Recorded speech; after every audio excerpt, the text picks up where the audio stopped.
Hello guys, so ayan, charot. I made this one. Ayan, I made this one.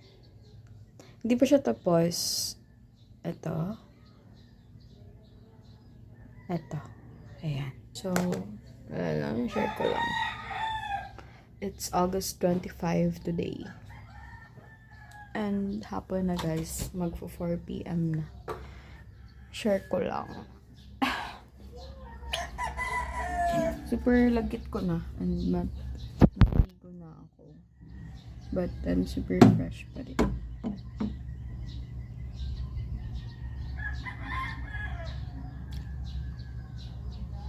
Charot.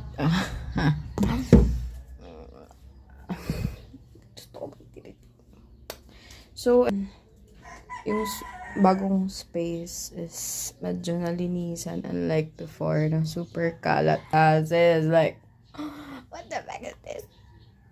So, inassemble ko yung ibang gamit dyan. Kasi nagkalat-kalat talaga yan sila. Talaga. Pag nagkaroon ako ng work. So, I will be renovating in this room. And yeah.